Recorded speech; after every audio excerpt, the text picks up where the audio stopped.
This is TradeFlow News, bringing you relevant news and insights from around the world. TradeFlow News, enabling trade for SMEs and economies worldwide. These are some of the key topics that we will be looking into in today's program.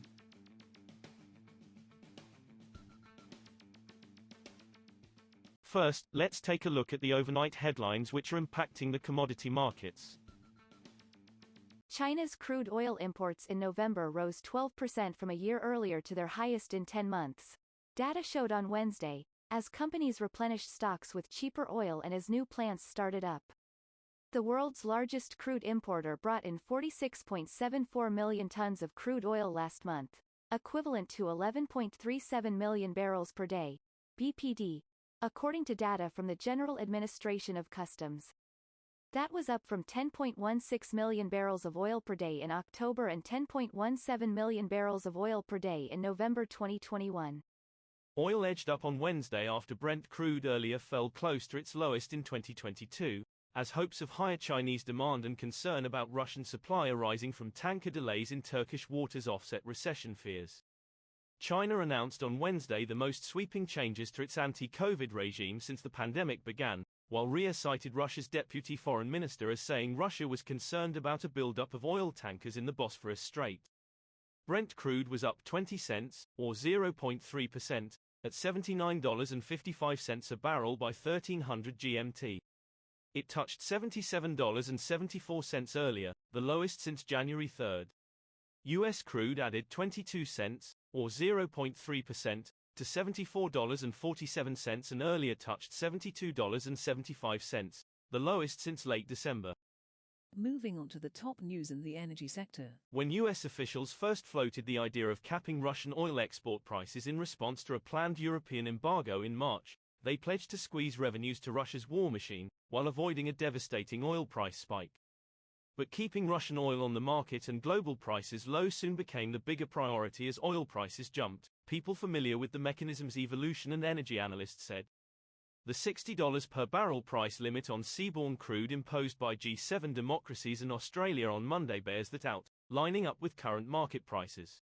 The European Union flagged tougher requirements on Wednesday for commodity companies using derivatives markets after failing to meet higher collateral calls when gas prices rocketed due to Russia's invasion of Ukraine. The EU's Executive European Commission proposed the changes in a draft law updating rules on clearing derivatives to better withstand shocks after governments had to help some energy companies meet higher margins on derivatives.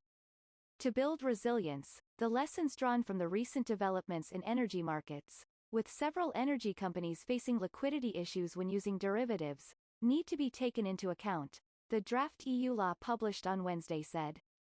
Next, we have the top news in metal markets. China's nickel buyers, the world's biggest purchasers of the metal, have asked producers to switch to Shanghai Futures Exchange, SHFE, contracts to price their supplies next year, two sources with direct knowledge of the matter said.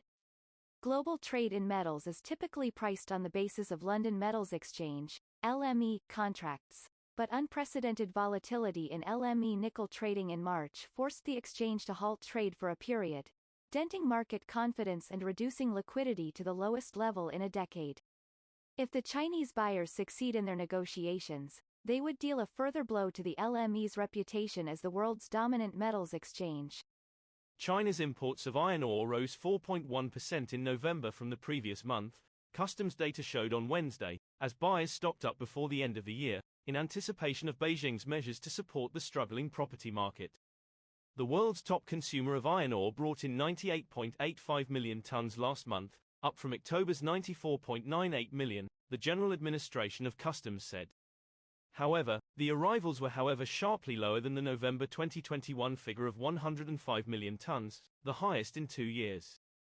We will now look at the top news in the agricultural. Indonesia's energy ministry plans to start rolling out a 5% ethanol blend of fuel made using sugarcane in 3 years' time, starting with a few provinces of the country, it said in a statement on Wednesday.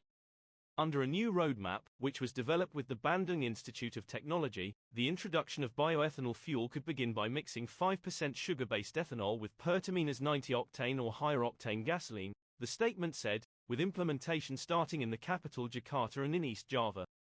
In the medium term, the mix is expected to be increased to 10% and rolled out in other areas on the heavily populated island of Java, the roadmap said. By 2031, the blend could rise to 15% bioethanol in fuel and be distributed nationally. That is all for today's news on commodity markets. Stay tuned to TradeFlow News as we continue to provide you with more updates. We also invite you to follow us on Twitter at TradeFlow News, which allows you to watch our program on your mobile device or desktop to receive information from there.